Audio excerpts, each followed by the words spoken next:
Antes de nós abrirmos as Escrituras, gostava que, como igreja, tivéssemos uma oração pedindo o consolo de Deus sobre duas situações. Esta semana foi o funeral da mãe da Isabel e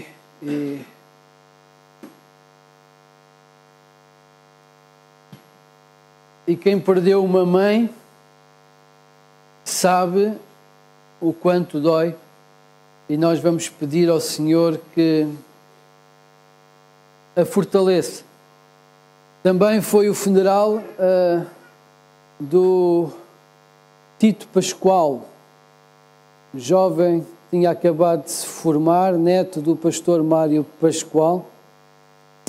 Foi detectado um cancro assim muito agressivo e em poucos meses ele partiu. Soube ontem que em pleno funeral do Tito, a irmã dele se converteu. Há umas semanas falava com a avó e ela estava muito triste, mas ela dizia-me: olha, ele está preparado para ir ter com o Senhor, ele diz que está em paz. Coisas que nós não compreendemos, creio que ele tinha 24 anos, coisas que nós não compreendemos, mas Deus sabe porque é que foi assim. Agora, o que nós podemos fazer como igreja é orarmos ao Senhor Deus. Eu convido-vos a ficar de pé e nós então a pedirmos ao Senhor por estas duas situações.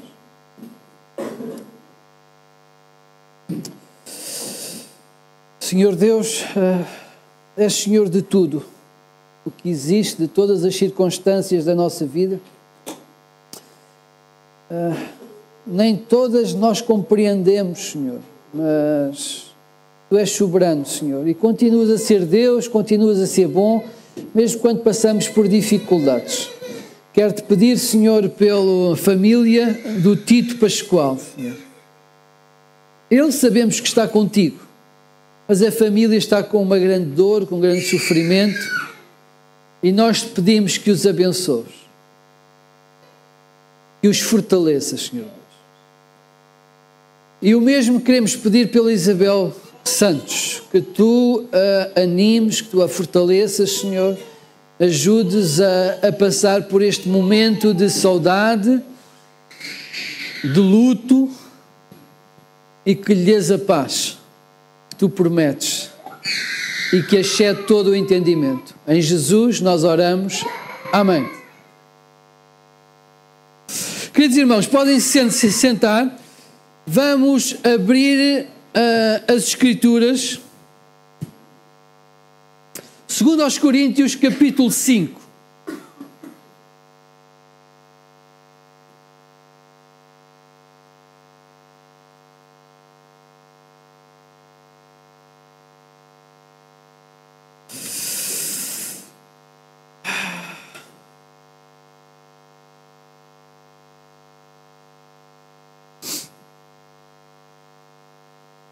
Então, eu tenho um bombom para os irmãos hoje.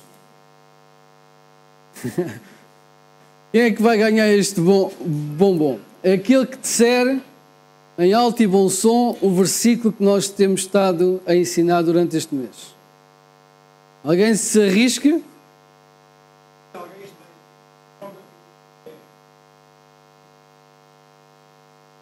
Ganhou o Valdemar, afastou o Valdemar.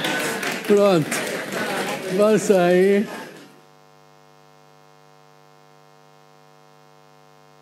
Ok, então,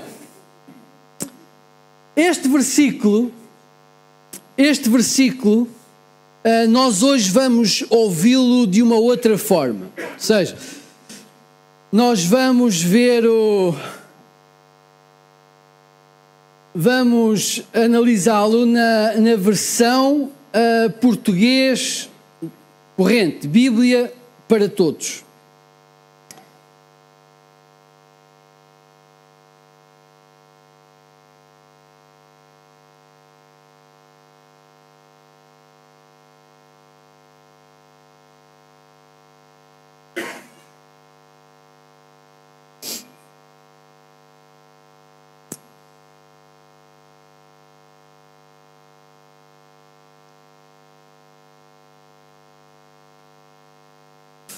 quando falamos deste versículo, é dos versículos mais conhecidos das Escrituras.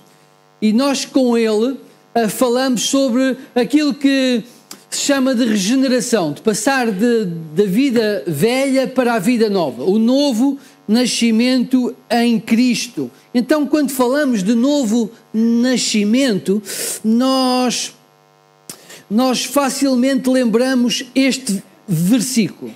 Mas sabem uma coisa? Este versículo, ou a passagem onde este versículo está, não fala exatamente sobre o novo nascimento.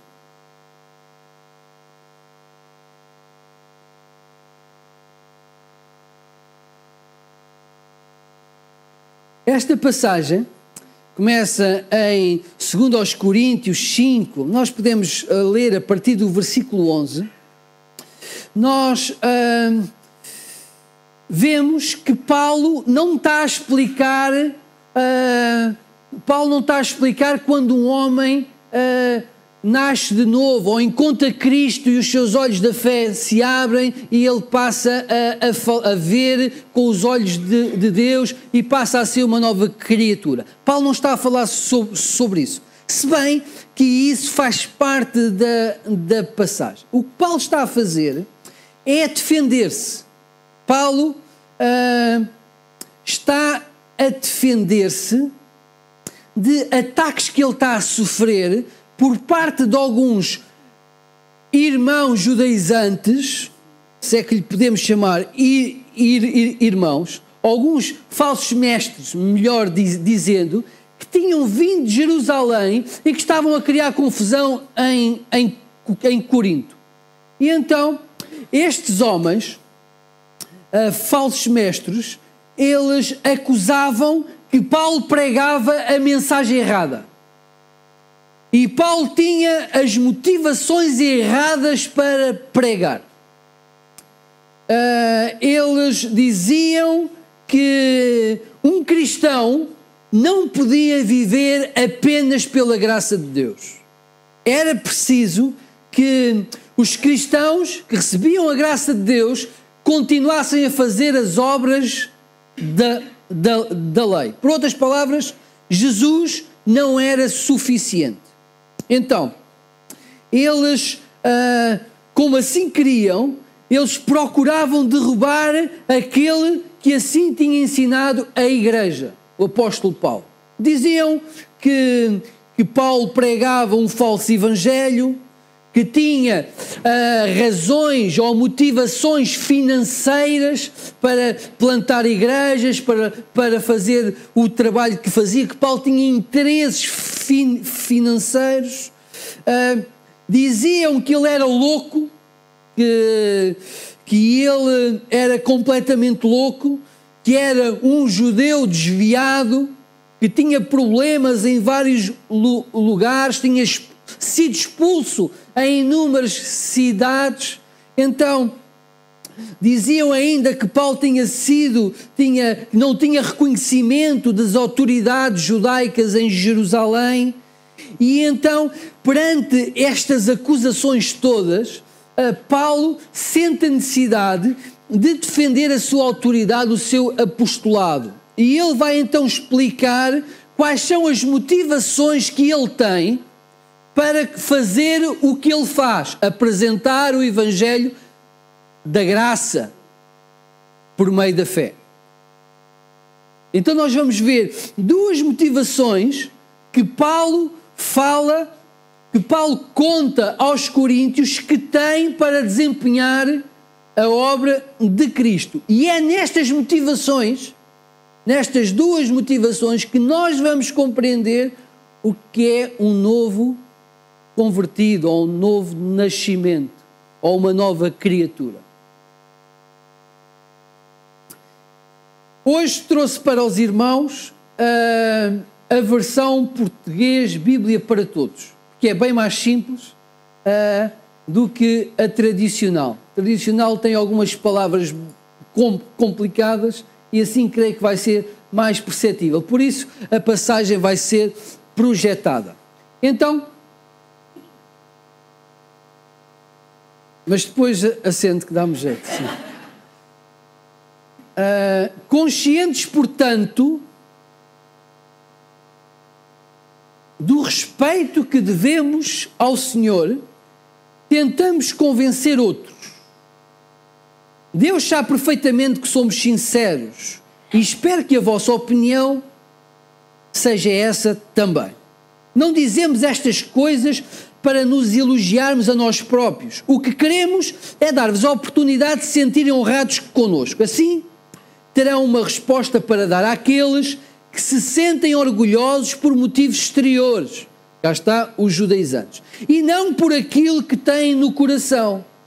Se acham que perdemos o juízo, ele está a dizer assim, olha, se acham que somos doidos, se acham que somos loucos, ele continua, foi por Deus que o fizemos, e se fomos equilibrados, foi por vossa causa.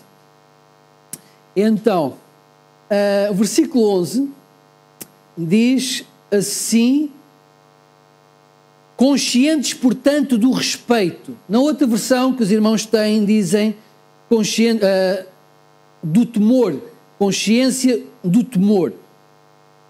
Isto significa o quê? Respeito ao temor. O que é que Paulo está aqui a dizer-nos? Ele diz assim, consciente do respeito que devemos ao Senhor, ou seja, olha, tendo a noção clara da reverência pelo Senhor Deus. Paulo, ao dizer isto, ele está a fazer a ligação com o que disse antes. E se olharem no versículo anterior, ele está a dizer que todos nós, um dia, estaremos diante do tribunal de Cristo. Todos nós, um dia, estaremos diante do Senhor no tribunal de Cristo e prestaremos contas de tudo o que vivemos, o que fizemos de bem e o que fizemos de mal. Então, se o irmão não sabia, sabe hoje. Um dia vai estar diante de Deus a prestar contas de cada segundo da sua vida. E então, com esta consciência que Paulo tinha, ele sentia temor, sentia reverência pelo Senhor, ele tinha respeito pela autoridade de Deus, ele tinha a consciência que a eternidade e este dia era logo ali, estava perto. Conscientes, portanto, do respeito que devemos ao Senhor, o que é que ele fazia? Tentamos convencer os outros.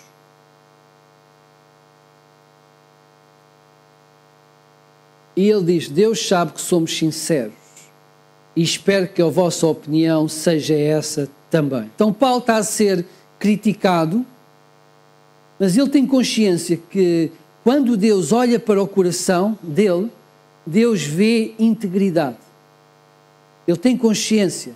Quando Deus olha para a sua vida, que Deus vê alguém que respeita o Senhor e que está empenhado em cumprir a vontade do Senhor. Ele não despreza o que os outros pensam sobre ele. Há pessoas que dizem assim, bem, o que me interessa é o Senhor, o que os outros dizem a mim não me interessa. Isto é uma baboseira. Ok? A nossa vida tem que dar testemunho. A Bíblia até nos diz que até da aparência do mal nós nos devemos desviar. Por isso, o Paulo não está aqui a desprezar o que os outros pensam. Paulo até deseja que os coríntios possam ter esta visão dele. Mas o que ele está a dizer é que, sobretudo, para ele, o mais importante é que a consciência é ter uma consciência limpa diante de Deus. É ter uma vida vivida com autenticidade, com verdade diante de Deus. Porque ele tinha consciência que Deus o tinha salvo e que ele devia pregar Cristo. Paulo, então, estava a persuadir outros ao Senhor que o tinha salvo. E ele diz, Versículo seguinte: não dizemos estas coisas para nos elogiarmos a nós próprios. Parece que Paulo está aqui a dizer bem dele próprio, mas não é essa a intenção dele. Ele diz assim: não dizemos estas coisas para nos elogiarmos a nós próprios. O que queremos é dar-vos a oportunidade de se sentirem honrados connosco. Assim, terão resposta para dar àqueles que se sentem orgulhosos por motivos exteriores e não por aquilo que têm no coração. Paulo não se está a exaltar a si mesmo. Paulo está a defender a sua integridade como cristão, como líder. Ao contrário dos seus oponentes, Paulo valorizava o interior, a sua relação com Deus. Ele aqui diz que essas pessoas que o criticavam, que se vangloriavam das coisas exteriores. Ele continua: olha, se acham que perdemos o juízo, olha, foi por Deus que o fizemos. Se acham que aquilo que nós andamos a fazer é loucura, foi dedicado a Deus. É uma santa loucura. Foi Deus que nos motivou a agirmos desta forma. Mas se fomos equilibrados, então foi por vossa causa. Chamavam louco a Paulo. Chamavam louco porque ele pregava que o Evangelho era recebido pela graça de Deus. Era a graça de Deus dada aos homens.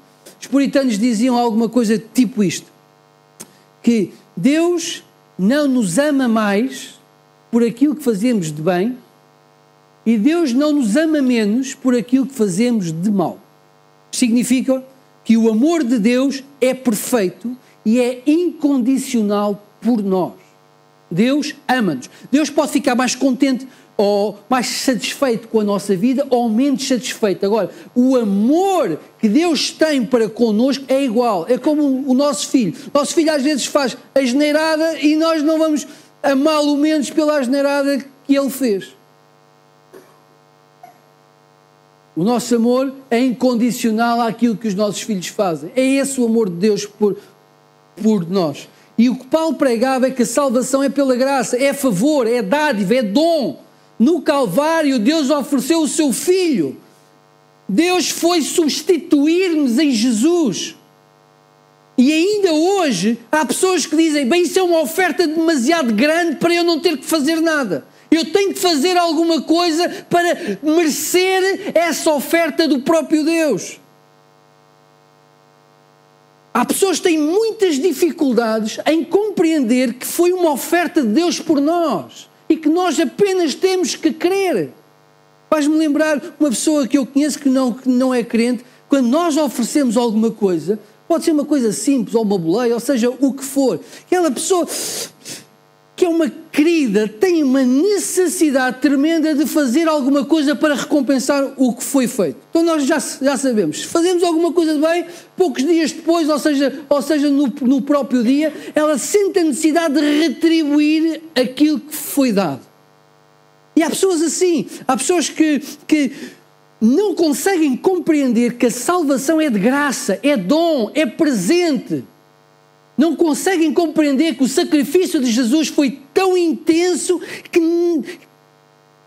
têm necessidade de fazer alguma coisa por isso. Então eles diziam que era loucura o que Paulo pregava. Ele era louco. Porque a salvação, sim senhor, era de Jesus, mas tínhamos que continuar a cumprir as obrigações da lei de Moisés.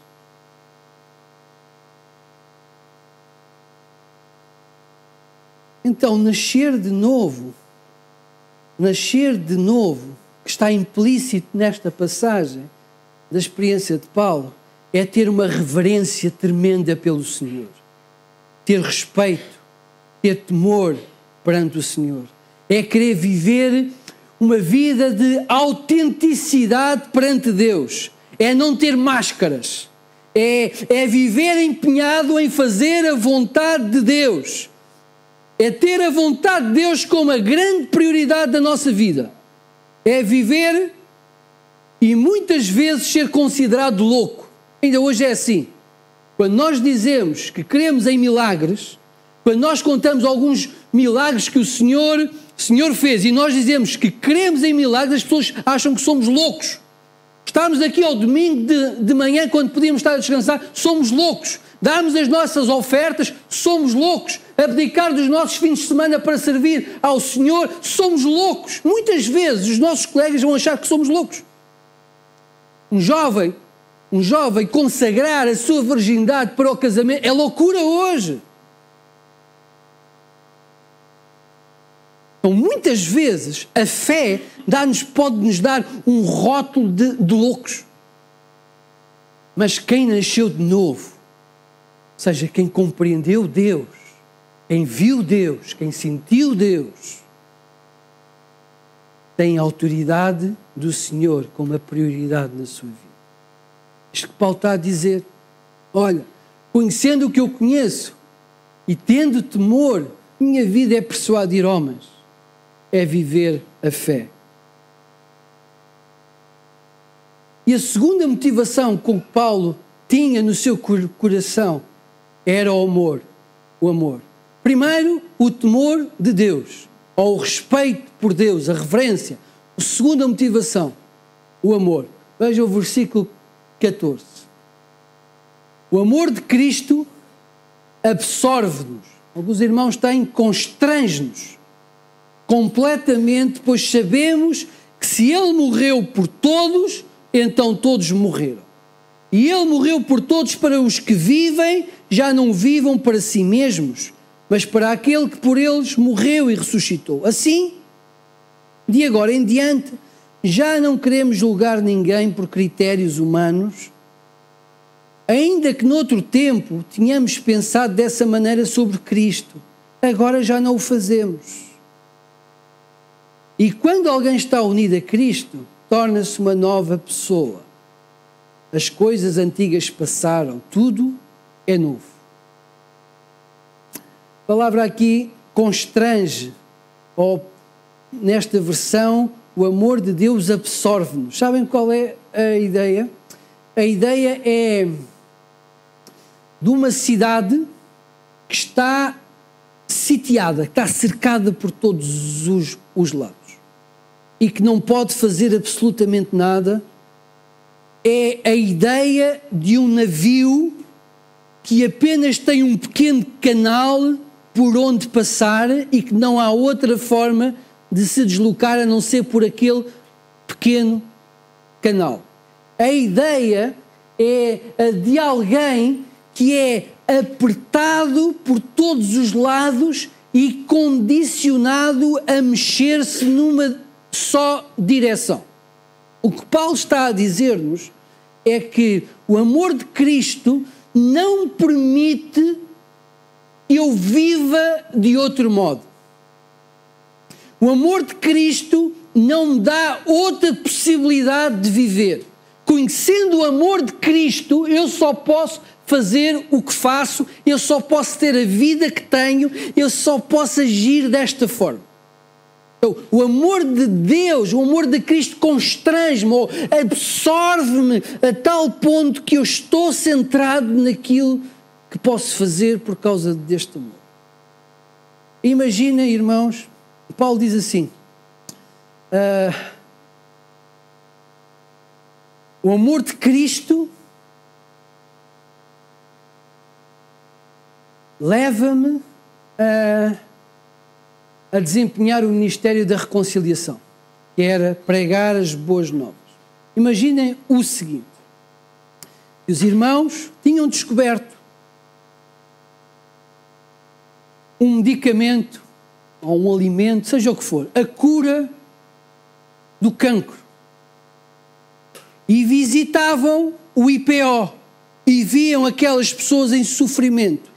Dava para aguentar saber a cura e não dizer àquelas pessoas que precisavam daquela ajuda? Dava para fazer isso? Eu não sei se alguém conseguia conter isso. Eu não conseguia. Se eu tivesse a cura e passasse por alguém que tivesse a sofrer com um cancro, eu não podia fazer outra coisa. O que eu podia fazer naturalmente, o que tinha que ser feito, o que eu era compelido a fazer era dar a cura a essa pessoa. E o que Paulo está a dizer é exatamente isto. Olha, conhecendo o amor de Cristo, Ele me constrange, ou absorve-me de tal maneira que eu não posso deixar de fazer o que estou a fazer.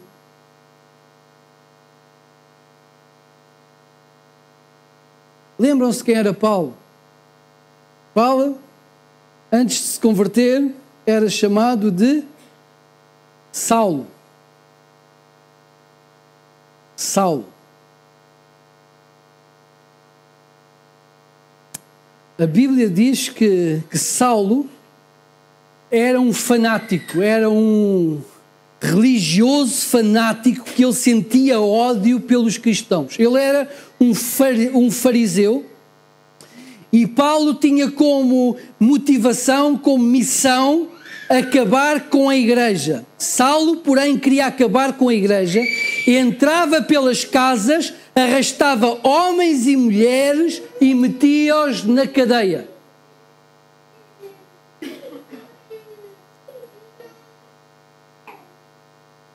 Paulo foi aquele que esteve no apedrejamento de Estevão. Paulo estava lá, ele liderava os homens que pegaram Estevão, que o arrastaram para fora da cidade, para pegarem em pedras e matarem-no à pedrada. Este era Paulo. O Paulo que agora diz que o amor de Cristo o constrange, era aquele fanático religioso que entrava pela casa das pessoas e que lhes fazia mal. Atos 9 diz-nos, no versículo 3, diz assim: mas quando ia de viagem, ou melhor, Atos 9:1 diz assim: entretanto Saulo não pensava senão em ameaças de mortes contra os discípulos do Senhor. Por isso foi ter com os chefes da sinagoga e pediu cartas de autorização para ir a Damasco prender cristãos, porque ele tinha o desejo de os prender e de os matar. Estamos a falar deste homem. Ele queria prender cristãos para os matar, como fez com Estevão. E quando ele ia então a caminho de Damasco, em viagem, ele vê-se envolvido por uma luz do céu, caiu por terra e ouviu a voz: Saulo, Saulo, porque me persegues? E ele pergunta: quem és tu, Senhor? Quem és tu, Senhor? E é surpreendido com o que ouve: eu sou a quem tu persegues. Os homens que viajavam com Paulo ouviram a voz, mas não viram nada. Naquele dia, Paulo ficou cego. Durante 3 dias, ele permaneceu cego. Ele só orava ao Senhor Deus. Paulo estava em choque. Paulo estava angustiado. Paulo estava em sofrimento.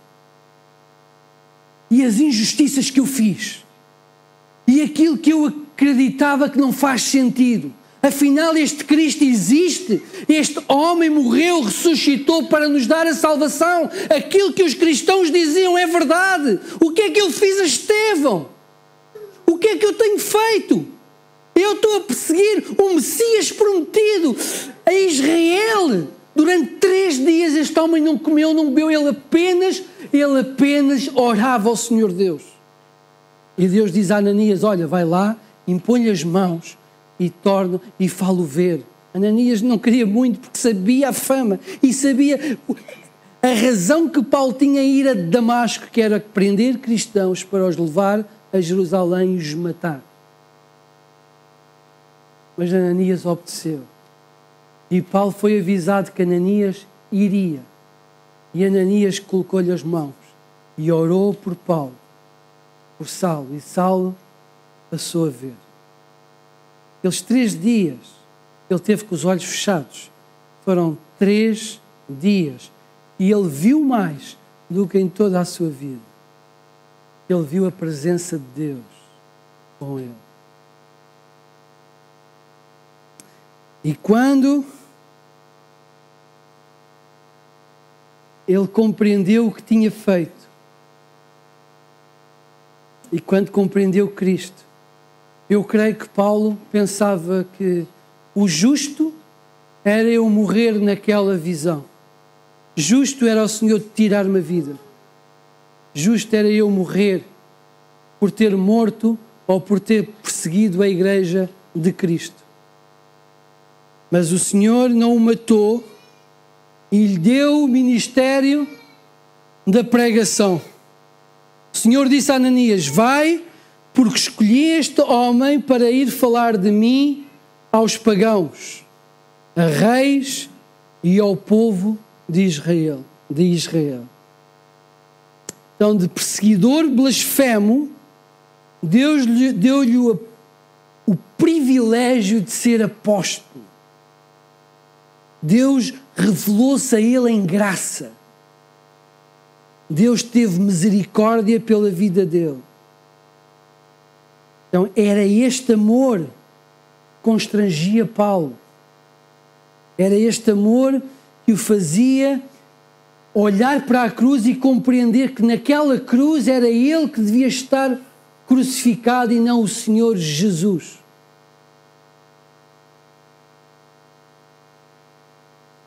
Então, aquele amor constrangia Paulo a agir e a viver como vivia. E a visão das pessoas passou a ser outra. Ele dizia: olha, eu antes via as pessoas, ainda agora, em diante, já não queremos julgar ninguém por critérios humanos. Olha, eu já não vejo as pessoas por aquilo que elas são. Eu vejo as pessoas com os olhos de Deus. Eu era um blasfemo e Deus teve misericórdia de mim. E quando eu olho para as pessoas, eu vejo-as como alvos da misericórdia de Deus. E se eu antes via Cristo como uma heresia com os meus olhos da carne, eu agora já não o vejo assim. Eu vejo como o Filho de Deus. É então que ele, no versículo 17, então ele diz, é que quando alguém está unido a Cristo, torna-se uma pessoa nova. As coisas antigas passaram, tudo é novo. Então Paulo está-se a defender e a dizer quais eram as motivações do seu coração. Mas estas motivações que ele nos revela, ele mostra-nos alguém que nasceu de novo. Quando chegamos a Cristo, nós vemos a vida com uma perspectiva eterna. Pensamos a vida com os objetivos do céu. Passamos a ver as pessoas com os olhos misericordiosos de Deus. Passamos a ver o amor de Deus na nossa vida como o maior dos privilégios. Passamos a ver a missão de Deus de salvar pessoas como a nossa própria missão de vida.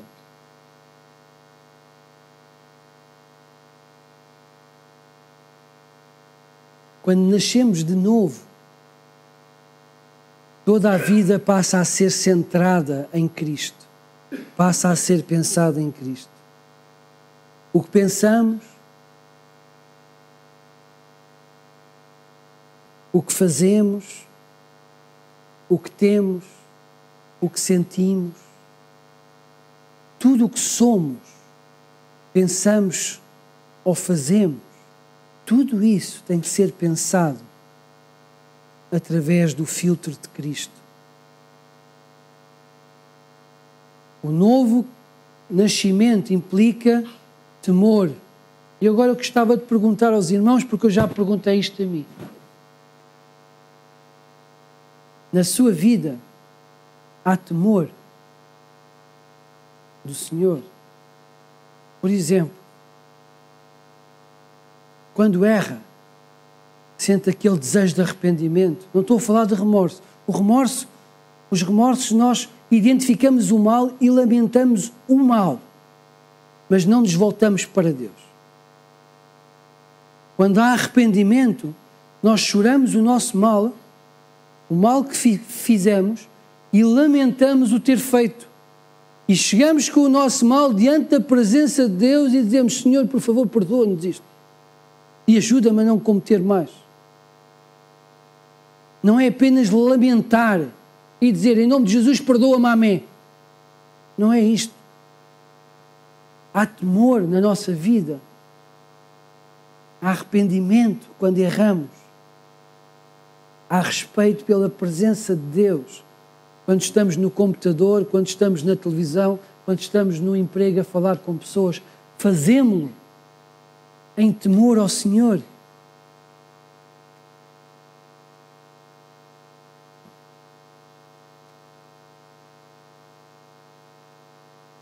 Há amor na nossa vida pelo Senhor. A nossa relação com Deus está baseada num amor que nos constrange de tal forma em que nós fazemos o que fazemos ou vivemos da forma que vivemos, baseado naquilo que Cristo fez por nós. Sentimos este amor que nos compele a agir. O namorado, quando está apaixonado, pode andar 20 km para cada lado para estar 5 minutos com a namorada e não se cansa.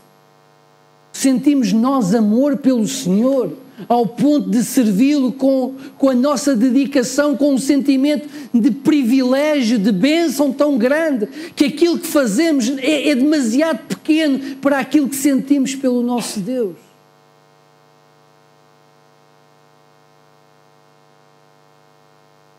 Ou isso já lá vai, e aquilo que dá muito trabalho já não nos assiste.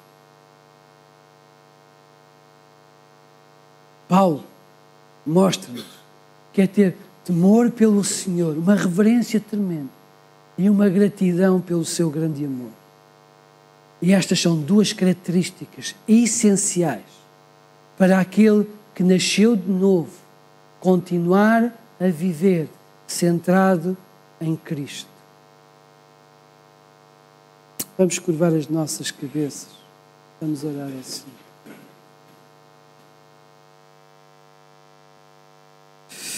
Senhor Deus, o teu filho, Paulo, não era perfeito e ele próprio reconhece até como o principal dos pecadores. Ele tinha o coração no sítio certo, Senhor. Ele sabia andar diante de Ti, ele sabia caminhar contigo, ou ele desejava muito assim estar na Tua presença, Senhor. E nós também desejamos, Senhor, por isso ajuda-nos a crescer em temor, em reverência ao Teu nome. Ajuda-nos a sentir, a compreender o Teu grande amor por nós, para que nós não possamos fazer nada além daquilo que Tu queres que nós façamos na vida, Senhor. Obrigado pela salvação, Senhor. E obrigado pelo privilégio de podermos servir. Senhor Deus, tem misericórdia de nós. E continua a agraciar-nos a cada dia. Pois nós oramos em Cristo, Senhor. Amém. Queridos irmãos, vamos celebrar a ceia do Senhor. Vou pedir à família Cavaco, à família Sousa para me ajudar, por favor. E os irmãos poderão abrir as vossas Bíblias na carta aos Coríntios, capítulo 11. Primeira carta, capítulo 11.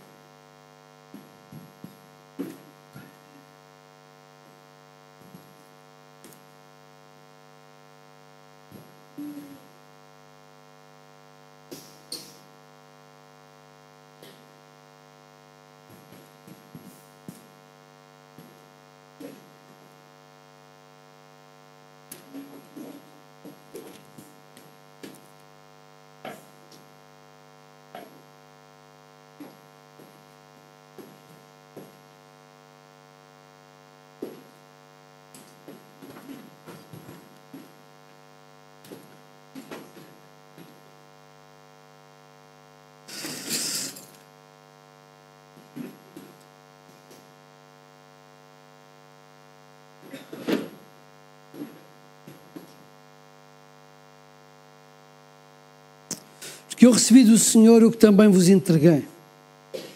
Que o Senhor Jesus, na noite em que foi traído, tomou o pão e, tendo dado graças, o partiu e disse: este é o meu corpo, que é dado por vós. Fazei isto em memória de mim. Por semelhante modo, depois de haver ceado, tomou também o cálice, dizendo: este cálice é a nova aliança no meu sangue. Fazei isto todas as vezes que o beberdes em memória de mim. Todas as vezes que comerdes este pão e beberdes o cálice, anunciais a morte do Senhor até que Ele venha. É isto que nós vamos estar a celebrar agora. Estaremos a celebrar o corpo de Cristo dado por nós. Iremos estar a reconhecer, através do vinho, que representa o sangue de Cristo, e este sangue foi vertido por amor de nós. Por amor de nós. Enquanto vamos celebrar esta ceia, eu gostava que os irmãos pensassem individualmente se têm vivido com o temor que o Senhor deseja que vivam na presença de Deus. E se este sacrifício tão cruel, tão injusto do nosso Senhor tem sido valorizado. Se este amor de Deus por nós tem incomodado a nossa vida a ponto de nós não vivermos para nós mesmos, mas para Ele. É um tempo de reflexão. Reflexão diante destes elementos, que apenas são pão, que apenas são vinho, mas que representam o corpo e o sangue de Jesus.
Tenho o privilégio de ser pastor. E um dos privilégios de ser pastor é que durante a semana Posso estar na minha secretária, com a Bíblia aberta, a olhar para a Palavra de Deus. E vou partilhar uma coisa que é pessoal com os irmãos. Às vezes estou com a Bíblia assim aberta, e quando vou pensar numa passagem, quando pensar naquilo que Jesus fez, irmãos, eu sinto-me tão pequenino, tão miserável. Quando a gente pensa no sacrifício de Cristo por nós, quando começamos a imaginar Jesus com os seus discípulos, naquela ceia, sabendo o que iria acontecer, 3 anos depois de estar com eles, de os abençoar tanto, ser traído por um dos seus.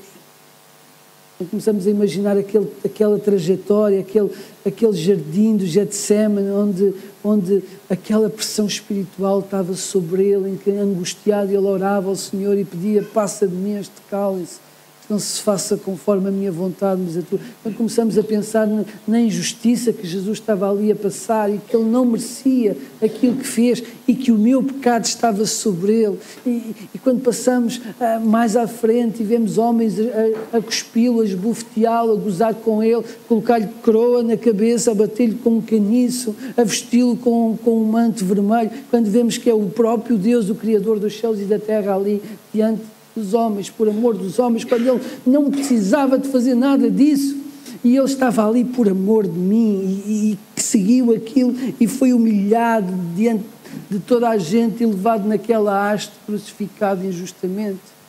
E quando eu percebo isso e percebo que, olha, foi por mim que isto aconteceu, eu sinto-me tão pequenino, irmão. Tão pequenino. Ontem dizia à minha mulher: pá, este Paulo era um grande homem. Ele não era perfeito, mas ele era um grande homem. Ele era um grande homem porque ele vivia a fé com tanta autenticidade, com tanto zelo, com tanto amor, com tanta dedicação, que até diante de Paulo eu me sinto pequenino, quanto mais de Cristo. Precisamos muitas vezes de estar diante da cruz, olhar para a cruz e medir toda a nossa vida, tudo aquilo que nós fazemos. Os nossos valores, as nossas chatices, os nossos problemazinhos, diante da cruz. Parece que tudo desaparece. E é isto que Paulo disse: olha, aquilo que eu recebi do Senhor eu também vos entreguei, era o melhor. O Senhor Jesus, na noite em que foi traído, tomou o pão e, tendo dado graças, o partiu e disse: este é o meu corpo que é dado por vós. Fazei isto em memória de mim. E esse corpo é representado neste pão. Por isso, quem hoje tem o pão, eu espero que todos aqueles que nos visitam, membros de igreja, em plena comunhão com Deus e com os irmãos, possam se juntar a nós. Se alguém não sabia se podia tomar a ceia, ainda vai a tempo. Um irmão que tenha a mesma fé, de outra igreja, que nos visita, é convidado por nós a juntar-se a esta celebração. Alguém não tomou, não sabendo que não podia? Creio que não. Então todos os que têm este pão devem sentir privilegiados. Privilegiados. Isto representa o corpo de Deus em Cristo, dado por nós. Então, em gratidão, constrangidos no amor do Senhor, eu vos convido a tomar este pão. Tomar.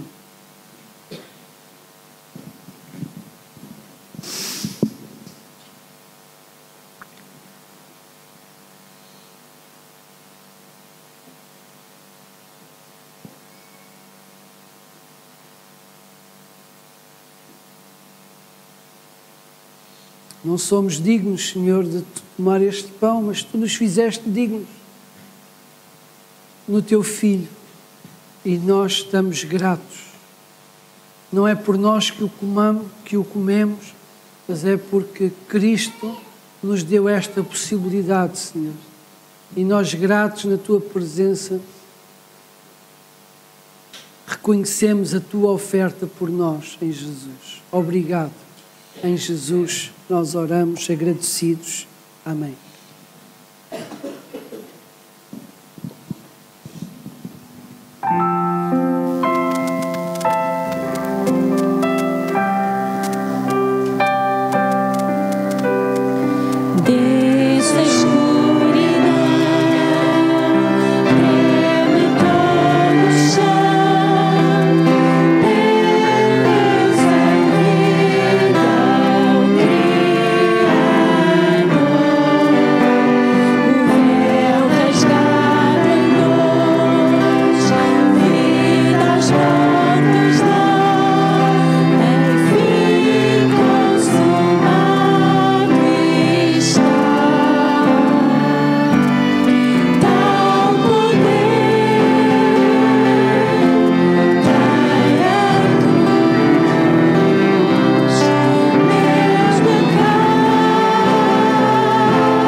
Faço questão de vos servir.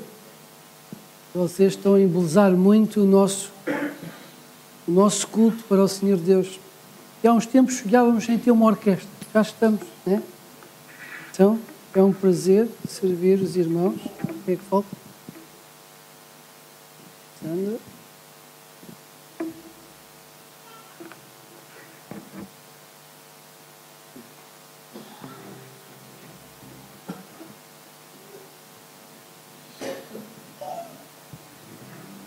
Vamos ficar de pé, irmãos.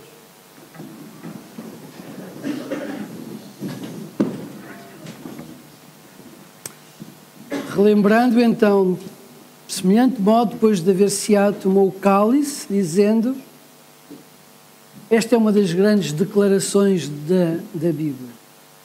Este cálice é a nova aliança no meu sangue. É um novo pacto. Nesse pacto, nós somos chamados filhos de Deus. Há melhor?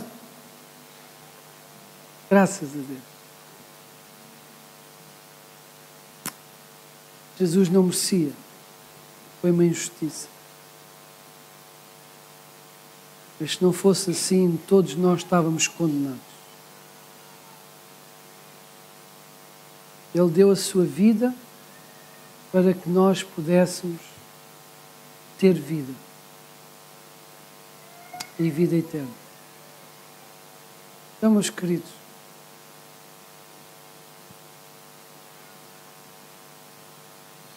para a honra e glória do Senhor, como igreja, compreendendo o valor deste vinho, compreendendo que ele representa o sangue de Cristo. Em temor, em amor, eu vos convido a tomar o cálice. Bebamos.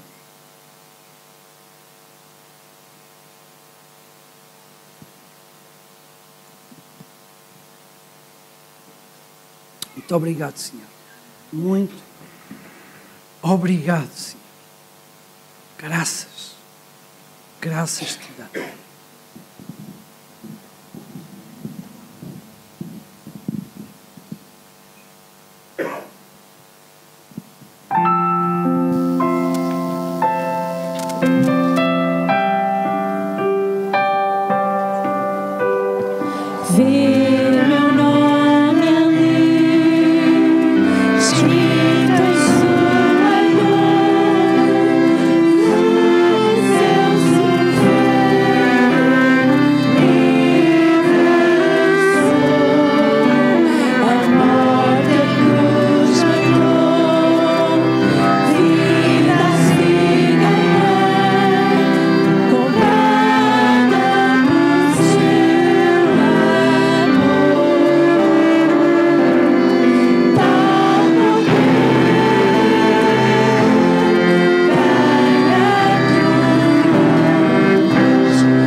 Cantar este cântico.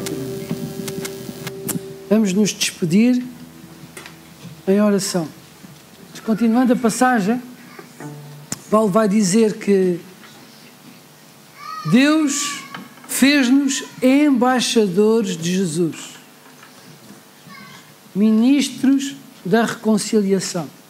Significa que nós, quando sairmos desta porta, estamos convocados por Cristo para o representarmos e juntarmos a tantas testemunhas, contando que Jesus é a salvação. Que Deus nos abençoe, nos dê sabedoria. Amém? Oremos. Senhor Deus, muitas graças por todo este culto, Senhor. Sentimos-te desde o princípio ao fim. Obrigado por esta música, por estas vozes, pelas orações, pelas ofertas, pela Tua palavra, Senhor. Agradecemos-te o privilégio de podermos juntos tomar este pão e bebermos este vinho, constrangidos pelo Teu amor, absorvidos por Ti, Senhor, por aquilo que fizeste por nós. Leva-nos agora em bem para as nossas casas, para os nossos empregos, Senhor, para os nossos relacionamentos de amizade, relacionamentos familiares, profissionais, e ajuda-nos, Senhor, a sermos embaixadores Teus, testemunhando a grande salvação que em Ti recebemos. Que o amor de Deus o Pai, a graça do nosso Senhor Jesus Cristo e a comunhão do Seu Santo Espírito sejam com todos nós, hoje e para todo sempre. Amém.